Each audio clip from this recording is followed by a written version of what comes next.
Dominion Diving's landed a top-secret job with a tight timeline. This is a military installation. Some of it's classified. Sean's got the reins, but it's a logistical nightmare in freezing water, on top of a shipwreck, in the middle of a busy shipping lane. And before they even get started, a piece of military hardware goes missing on the ocean floor. For 50 years, this family's built a business where nobody else dares, recovering, repairing, and resurrecting anything in the world's most dangerous waters. This is their world. Salt water in their blood, come hell and high water. It's go time. Do or die.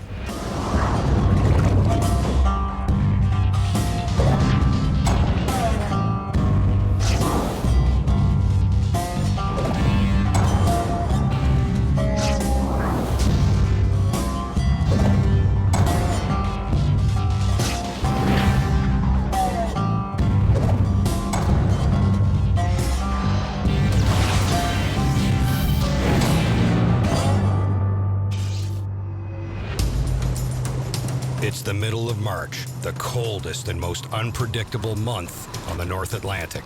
In the last couple days out on site, flat calm, mirror seas, to half an hour later, snowstorm, zero visibility. Just starting to snow here, but the wind's still down, so we're just going to continue working through it. On a reconnaissance dive for a big job with the Navy, the Dominion dive team is battling the elements. Divers are going to go down. We're looking to see any damage to any of the structures that are there before we can get too far down the job. The divers are searching for a series of underwater pedestals belonging to the Navy. Once they're located, Dominion's mission is to install high-tech sensors on top of them. When Navy ships pass overhead, the sensors test the equipment on board that protects them from explosive mines. I'm heading out on my line. So do you see any pedestals close by to where you are? All I see is just silt bottom. The pedestals had like a sensor array that have all been removed. They have the installation there, so they're just repurposing it. Before they can install the new sensors, they've got to find and tag 16 concrete pedestals in frigid waters at dangerous depths. He's at 80 feet, so he's got about 25 minutes bottom time. He's got the sixth one done. He's moving on to the seventh one. If he doesn't get all 16 done here, we're gonna have to pull him up. Ollie will go in and tag the rest of these up. Get that zip tie on, and I'll get you to leave bottom now.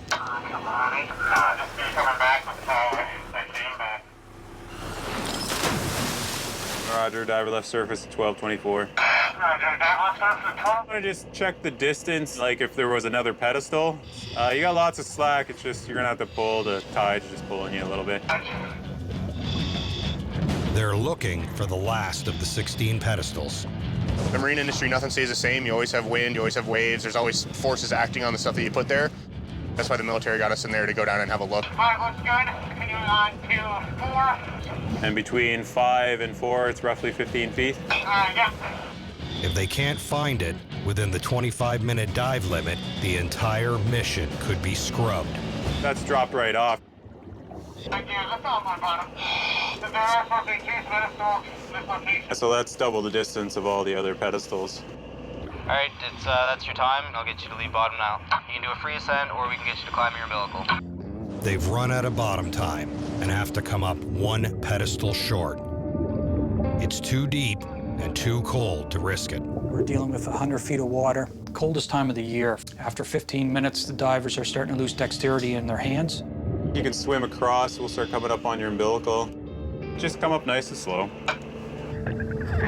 We'd have to go back to the engineers and see what they want to do.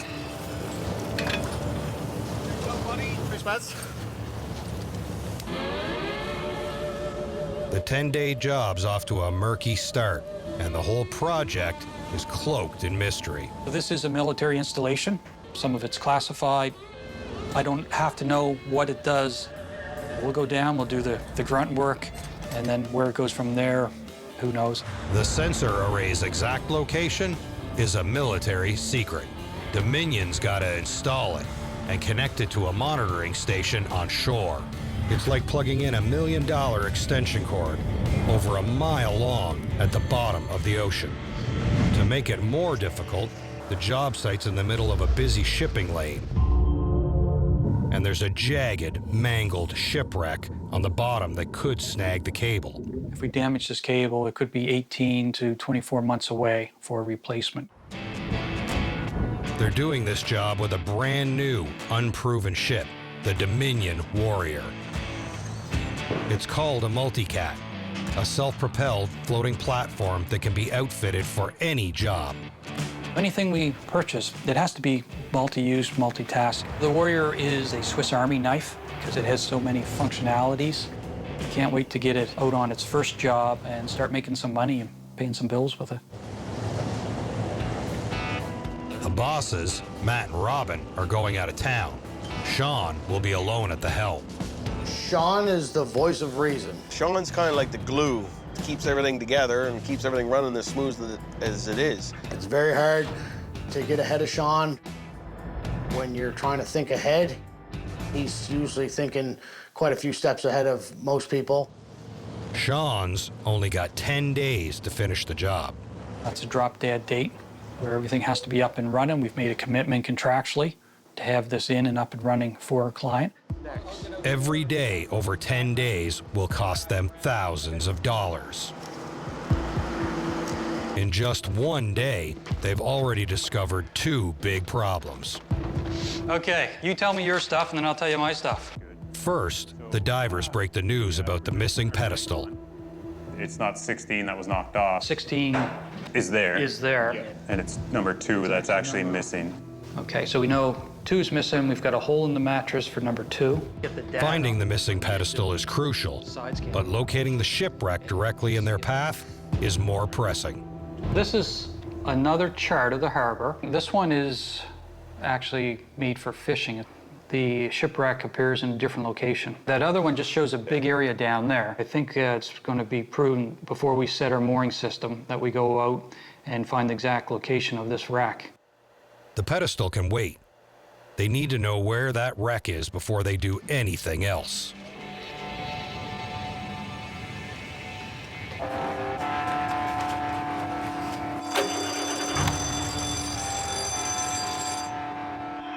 Ready to go on this magic cruise? Fiber optic cable, although it's coated, it's at the end of the day, it's a piece of glass. We don't want to be responsible for damaging it. The danger for us, we want to make sure that it's not going to get on top of it and start chafing and then cut. That's why we're going to have a look. Okay, buddy, be careful. To find the shipwreck, the dive team will do a grid search of the ocean floor in deep, icy water. This is Dominion Diving. We're just diving on a known shipwreck, the Good Hope. Today's diver is Oliver Van Gullick. Okay, go ahead, Oliver. What do you see? Well, right now I'm just making my way down the down line. I'll check back in with you guys in a second. I have a visual on the wreck. Until we find the exact location of this shipwreck, we're kind of all stopped because there's high value in the cable that we're going to be laying. We don't want to get billed back for this cable.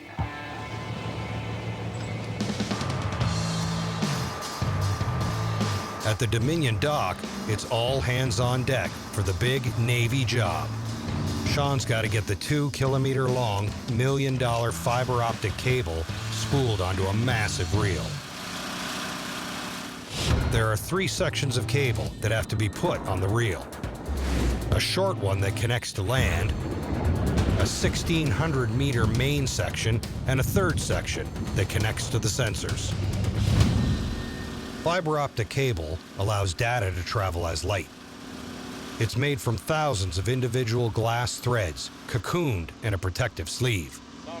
It's flexible enough to be rolled onto the spool, but any sharp bends or breaks, and the whole thing's screwed.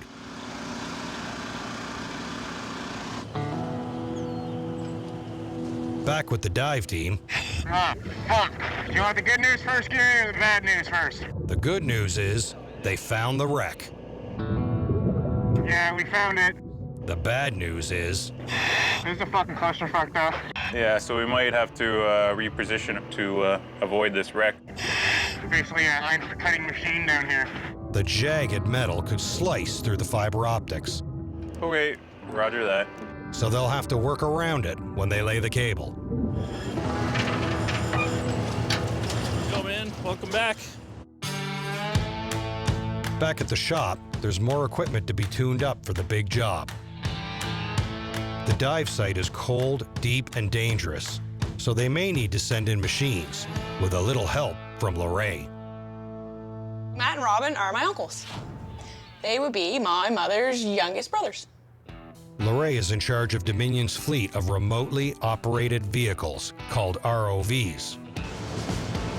An ROV is an underwater drone that can survive longer and deeper than a human diver can. They're equipped with propellers for thrust, cameras as eyes, and the bigger ones have hydraulic arms for heavy lifting. I learned to do this basically by trial and error. This is the big one, MRV. Basically, I learned a lot of my stuff on the job. Started off doing pipeline surveys, which is just a straight line, and you got your boom arms. You basically just look for rocks and fly straight down the pipe. And then I just gradually started doing more difficult tasks, and now I love it. Pretty good at it. This is a Chinook. It's fairly new to us. I've flown it a few times. It's a really nice ROV for its size. It's very responsive. Quite heavy.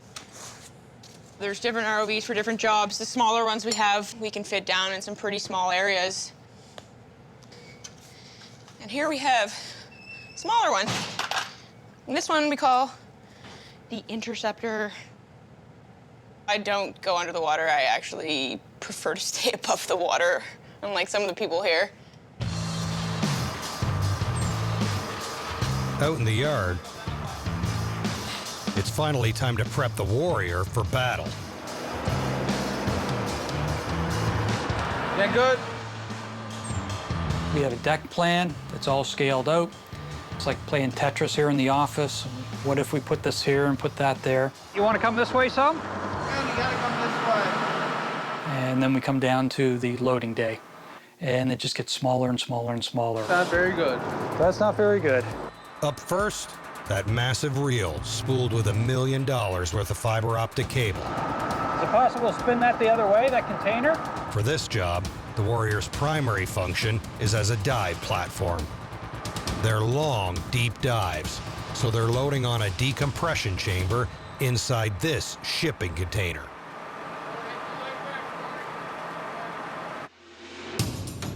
Divers will use the chamber to maximize their dive time and reduce the risk of decompression illness.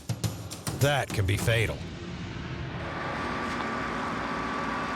So with this type of diving that we're going to be doing in this depth of water, when the diver comes up, we put him in the chamber and he does his decompression on the deck. So we don't run into any decompression issues or bends. We don't want to hurt or injure anybody. So this is our quad of O2, 16 bottles of medical grade oxygen. This is what the divers are going to breathe when they're doing their decompression in the chamber. I guess that'll work. What about our door? Our door's not going to close, right? To keep the rest of the crew safe, they weld every component onto the deck to keep them secure. The boat starts rocking, all this equipment could just slide and cause some real damage. It's starting to get a little bit tighter.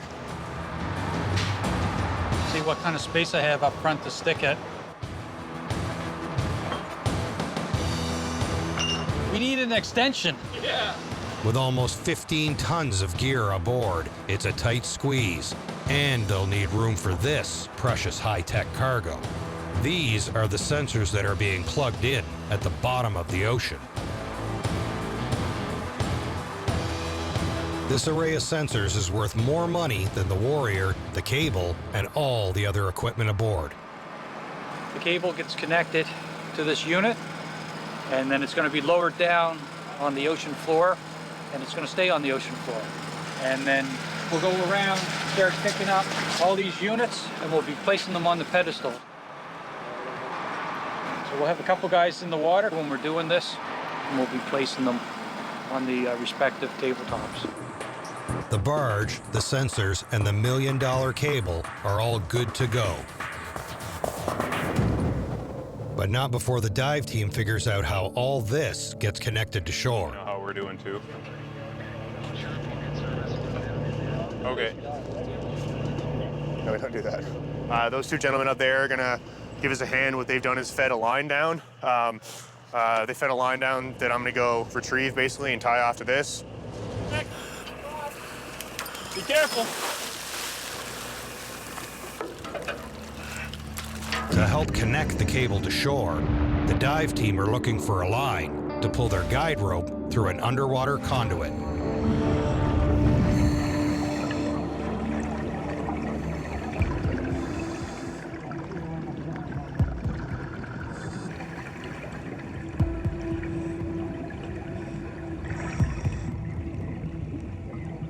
You don't see any yellow rope around there at all.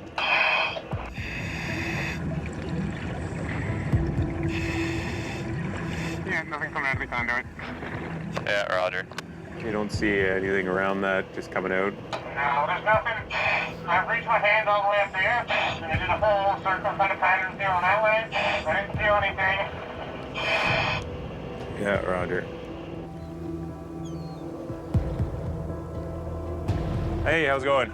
We don't see anything, unfortunately, on our end. I don't know if maybe you're getting fetched up on something. We didn't win. Chances are with the tide going up and down, and it's been so cold, it's probably a buildup of ice inside the conduit. Now I guess we're gonna go back to the drawing board and try and figure out how we're gonna get rid of that ice or whatever the fuck's blocking the conduit so we can get a pull rope through, because that's huge for our job. Without that, we're kind of fucked.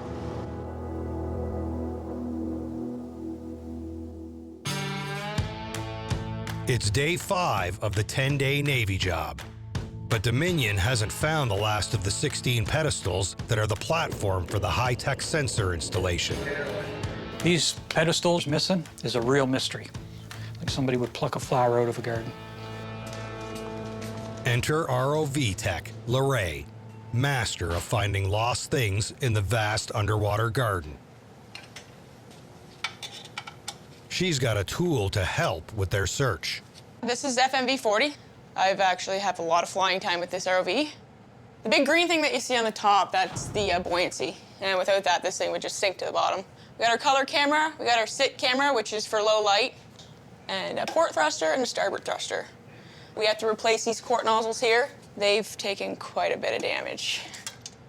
Collisions with underwater hazards, like rocks and debris, have left this unit battered and bruised. We're gonna remove the arm, the manipulator, new bushings, try to tighten things up with that, put some new hydraulic fluid in it. And we're kind of on a tight schedule here too. So yeah, usually I'd have a hand here, but everybody's kind of busy with the cable laying job. The completion of the Navy job hinges on finding that missing pedestal. But to do that, Lorraine has to get this ROV in ship shape. And she's off. So yeah, we'll be taking this all apart. There's some broke pins on it. Bushings need replacing. Yeah. Across the harbor, that frozen conduit threatens to put Dominion Diving's big Navy job on ice. They can't connect the fiber optic cable to the monitoring station until the conduit is cleared. So Sean's called in an outside contractor. It may be small, but it's going to set us back another half a day or 3/4 of a day. And that sets the schedule back, and the schedule is so weather dependent, it could be another week before we get weather again. There's an ice block in the tidal zone. We think it's about 80 feet in. We're not able to pass anything through this conduit. So we have a company here. They're going to put high pressure hot water down the conduit. That's going to free up any ice that's in there. And the theory behind this is that should allow us to establish our pull line through, and then we can start getting our cable. Delay is unfortunate, but much better than risking the project.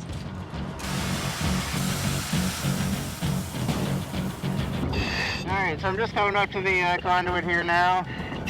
All right, we got a snake through here. Okay, Eureka, we have success. Right on.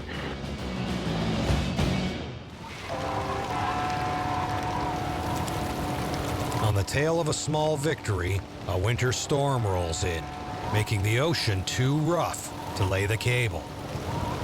With the weather delays and the storms we've had, that has pushed us back.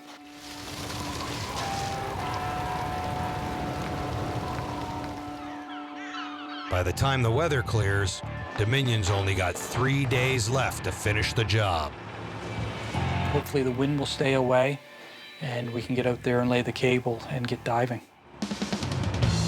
Just finalized our plan, so we're gonna go and talk to the people on the Warrior, make sure everyone's on page, and then we'll just get her going, get in the water, start hauling cable. Okay, I can see the rope going up. With the ice cleared from the conduit, the fiber optic cable is pulled through That's it. and connected to shore. The cable is subsea. Okay, copy that. So the dive vessel's just moving out of the way. They're going to come around the bow of us, grab the marker buoy. Once that's out of our way, we're going to spin around and we're going to start paying out cable and moving to the next location. Now that the first section of cable is connected to shore, the Warrior will spool out the longer main piece that takes them all the way to the underwater pedestals, the final location of the high-tech sensors. On the dive boat, the team are searching for that location, over a mile from shore, where the cable will connect to the sensors. We want to go right here. We'll set our marker here, and this is the intended location for the sled. Yeah. Just hold the hose. Yeah, we're holding the hose.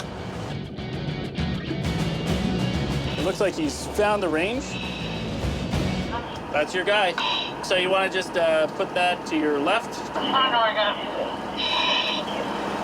You got a good solid 5 minutes. At these depths and temperatures, bottom time is limited. The divers have marked where the cable will end and connect to the sensors. But back on the Warrior, Sean still needs the go-ahead from the engineers. Time of day's getting on. It's 1300, 1 o'clock now. I was hoping to be further out. I was hoping to be laying cable by now.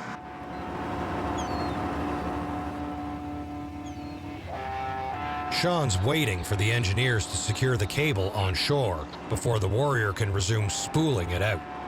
We kinda jerry-rigged tying the cable off to an anchor point down in the pit, but we're hoping you could pull this off without any strain on the cable. Yeah, we'll get it out there and get it attached to the anchors. Roger. We believe we're ready for you to go. They finally get the green light. Ready to go. Start the show. But they have to proceed with caution. So they have the end of the cable secure in the building with a rope. So it's not on a proper cable grip, which means I can't put any strain on it at all, or I'll pull it out. Too fast could rip the cable from the shore connection. Too slow could cause a tangle.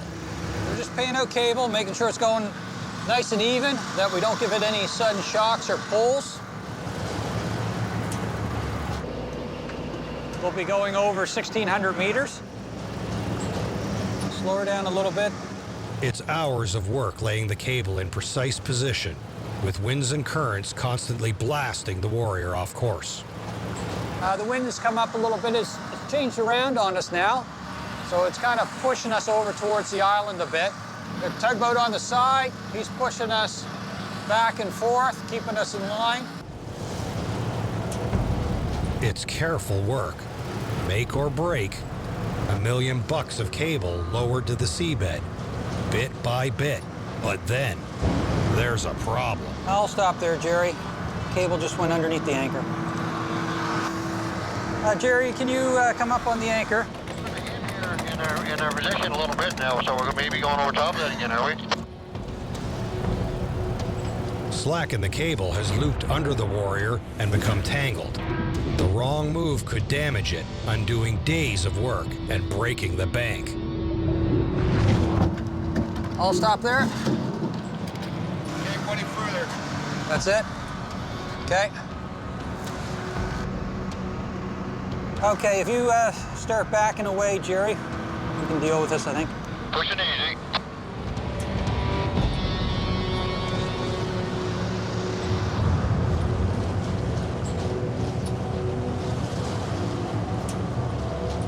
I'm all stopped on my engines, but we're still moving the steer. That's looking good. We can continue on. I'm happy up here. It's all clear and free. They've untangled the cable, but they won't know if there's any damage until it gets tested. This is one of our paint marks going over the side. This is a measured mark. Tells us exactly how much cable's left. So we check that against the mark on the computer. That mark indicates the end of a section. Time for the engineers to come aboard, connect the next piece, and test that the anchor didn't damage the cable. All stop there, Corey. We've got our anchor down. We're all stopped here, sitting right now.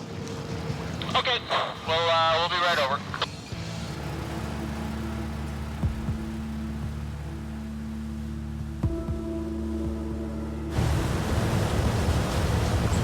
We're really just the rough tool that's installing the cable. These guys they're the tech guys. They're gonna make sure everything keeps working.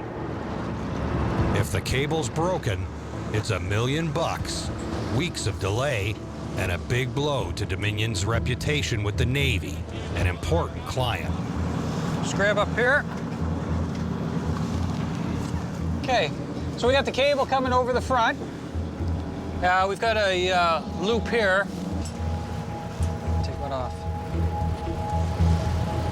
Well, our plan's to just pass along the side first. We'll get it figured out on the other side. The subsea cable is fiber optic cable. It's a delicate cable. We don't want to be responsible for damaging it. If you break it, we gotta haul it all up. Yeah. It's not bad.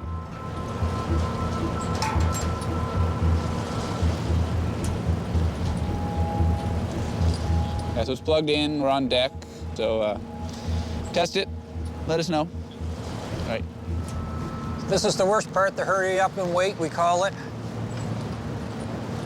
You want to go, go, go and get it done, and there's certain areas, certain spots where you just have to stop and follow your procedure. Right. Right. Right. So Jared says everything looks good on shore. The cable gets the thumbs up. Hey, thanks, guys.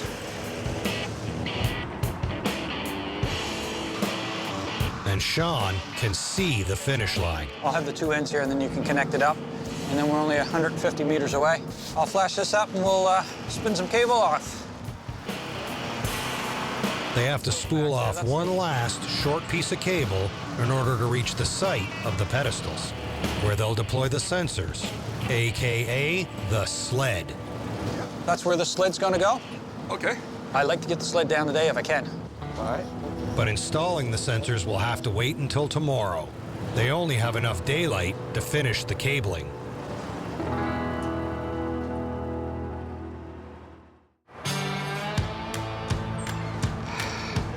Two days left. It's do or die. If they don't get this job done on schedule, it's going to cost Dominion big time. Divers are coming with a truckload of gear. We'll get that all loaded in there, then we're ready to go. In the shop, LeRae is working hard prepping the ROV to search for the missing pedestal. But the rest of the job can't wait. Today, we're going to anchor up inside the mooring. We'll get up out there, get set up. They moor the Warrior in place above the pedestals. Once they get the lines all run, then we'll adjust everything up so we're sitting right over where we're gonna work. Yeah.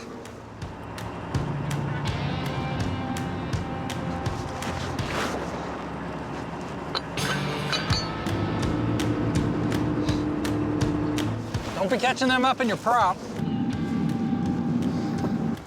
The Warrior is locked into position over the job site, ready for the engineers to connect the cable to the sensors. Up here.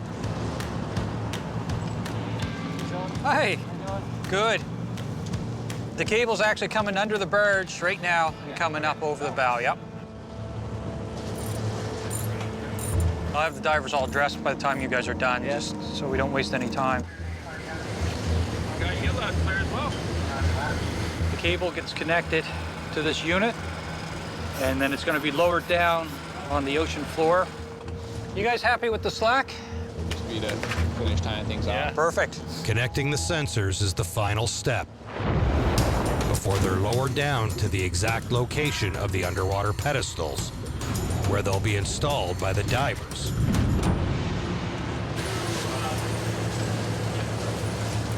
Got main bailouts off the hat. From here on in, the dives are long and cold, like plunging into liquid ice for up to an hour. You got your hot water on now? Because of the temperature, we decided to go with a hot water suit. We pump down 5 gallons of hot water per minute. Divers will be nice and comfortable, toasty warm, basically, like diving in a jacuzzi. Christian is first in the water to guide the sled to the ocean floor. Hey, he wants to take a tool line down, so you want to just grab that. You got it ready? The heated suits prevent hypothermia, but the biggest risk of the divers' lives is the length of the dive. That's why they loaded this decompression chamber onto the Warrior at the beginning of the job. The advantage of this is that you get a longer bottom time. So you've seen that we've been diving 90 feet to 100 feet. We've only had like 15 to 20 minutes. With this, you can get up to 60 minutes. And now I'm entering the inner chamber. And then there's a bench here that can go down so it can accommodate 2 divers. So the deeper you go, the more compressed air that you're breathing. And then your body uses oxygen, but it doesn't use nitrogen. So nitrogen gets absorbed into your tissues. When you have a carbonated pop, you can shake it up and nothing's happening, right? Until you open it, and then you release the pressure. If you come up too fast, you start making more and more bubbles that starts blocking blood vessels. And worst case scenario, you could block your carotid arteries, and then you'll pass out and you could die. To avoid these risks, the chamber puts divers under pressure to crush the nitrogen bubbles until they are small enough to be passed naturally. The diver's in the water.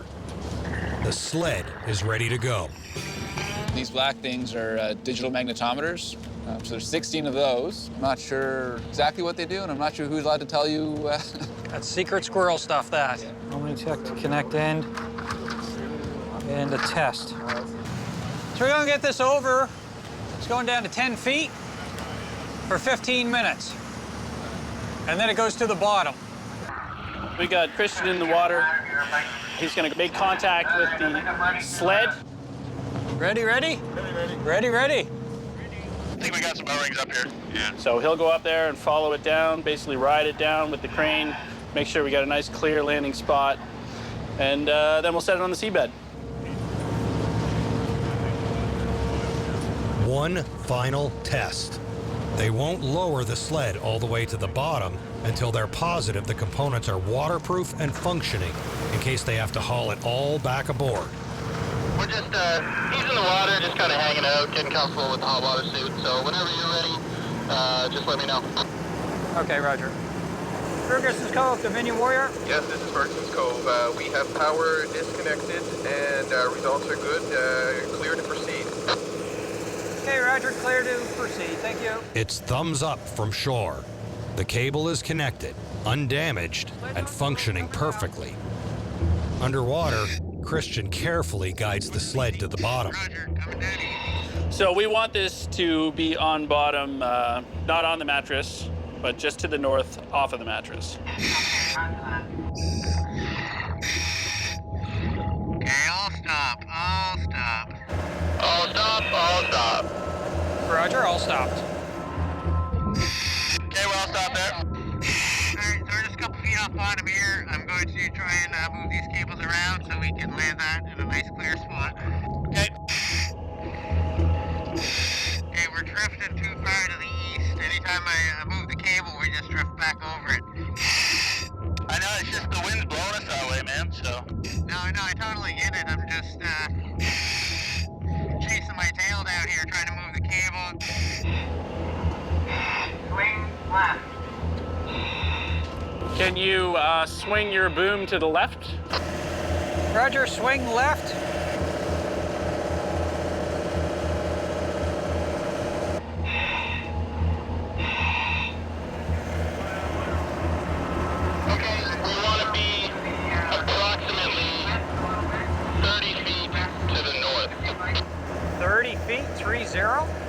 Yes, sir. 3-0. They're off the mark. The crane can't reach far enough to drop the sled into the correct position. The only way to move the Warrior is by adjusting the mooring ropes. All right. We'll slack off the barge and we'll start moving. Copy that. We'll keep an eye on things down here. We're just slacking off the rope a little bit at a time and using the wind to push us back. The longer this takes, the higher the risk for Christian, the diver who's waiting 100 feet below the surface to guide the sled into place. I'm anxious to get this down now.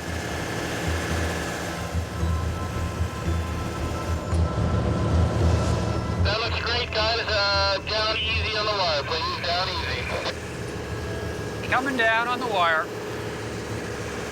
Getting the sled on bottom and secured would really represent the end of the cable laying phase, so we don't have to put anything else down there.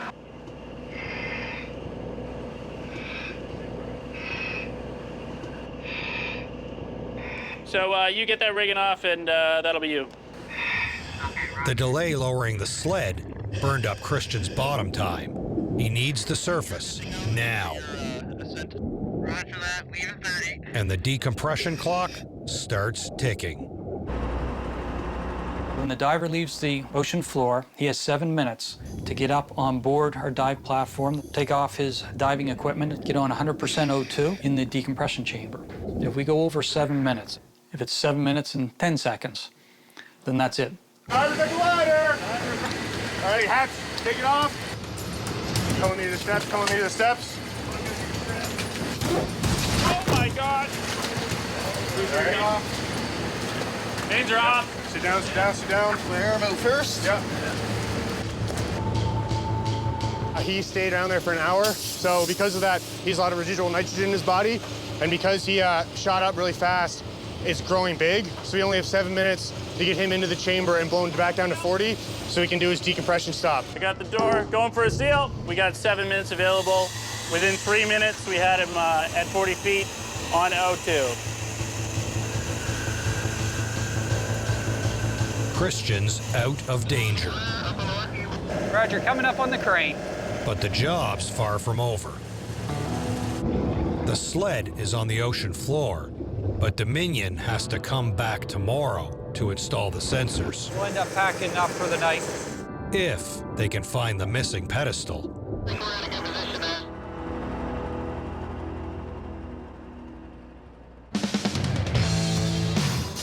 It's the last day of Dominion's big job for the Navy. But they can't complete the contract until someone finds the last concrete pedestal on the ocean floor. There's 16 of them, and one, for some reason, is gone. So these pedestals are pretty big, so it shouldn't be too hard to find. We brought our sonar today, so hopefully we can pick it up on the sonar. But who knows? Might not even be there. We got a couple new people on board today. We got Lorraine, hasn't been out with us yet. The boat guys will get us tied up, so everyone just sort of stay out of the way. And then when we get tied up, we're going to transfer from this boat to the other boat.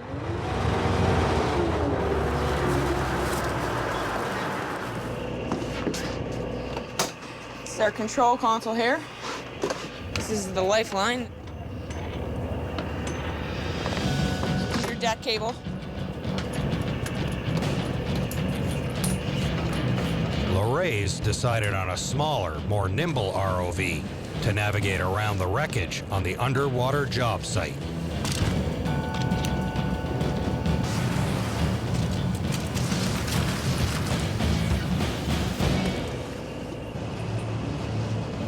I'm at a depth right now of 21 meters. We got bottom in sight. Not picking up anything yet because we're not on the bottom. It's very easy to get lost. Lorraine's got unlimited bottom time to scour the ocean floor using the ROV's video and sonar. But starting the sensor installation can't wait. So we've gotten the go-ahead to start deploying the sensors. So we'll take one at a time. One diver will pay out the cables, and the other one will go around to the pedestals and secure the sensors on the right pedestal. So you're going to go down the tool line. Whenever you got two divers, you got two umbilicals, you've got two people talking, two videos, so things get a little bit more complicated. I think we're good to go. So we've got Aiden, also known as Boots. He's gonna hop in first. How you feeling, Christian? You good? Yeah, Dave, I'm good. Get my gloves on, I'll be jumping in. Okay, diver 2, you're good to leave surface as well. The divers can start their work, but they won't be able to finish it until Lorraine can find the missing pedestal. So we got pedestal 8 right there. Basically just doing the same thing over. We cleaned them off, drilled the holes, and now we're installing the sensors. It's slow, methodical work. Each sensor needs to be mounted to the corresponding pedestal for the entire array to function properly. We're starting to get to the end of their dive time. Then we'll try and get both divers back to the downline. So we got to do the same thing. We got our 7 minutes, but now we got to get 2 people in the chamber. So everybody's really got to be on their game. On the bottom there. We got diver 2 there as well. Let's get him ungeared. As each diver surfaces, they must enter the decompression chamber to remove the life-threatening nitrogen bubbles that form in their blood during the long, deep dives. Got you. Okay, we got both our divers successfully in the chamber, just over 3 minutes of our 7 minutes. Divers at 40 feet.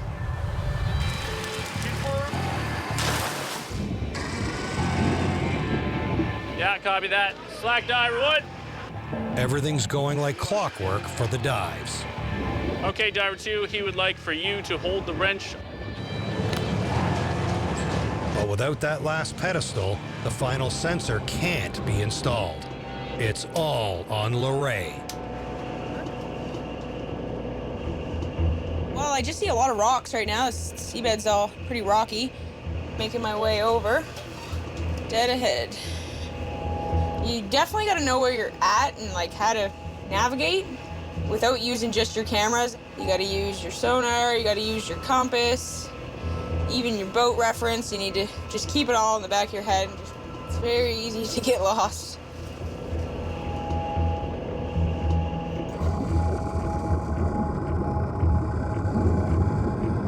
Visibility's pretty good down here actually right now.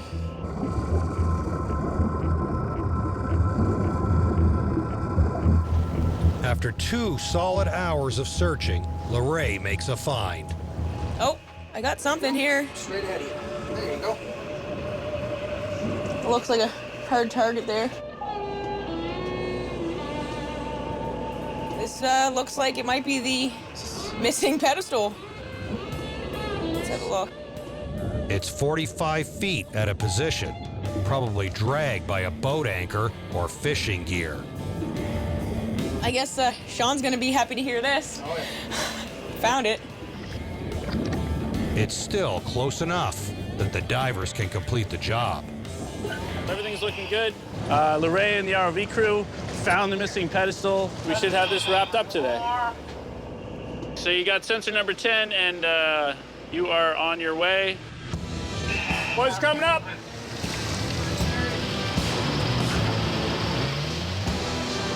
Ten days of freezing cold weather, delays, and problem after problem. A missing pedestal, a frozen conduit, dangerous dives, and millions of dollars on the line.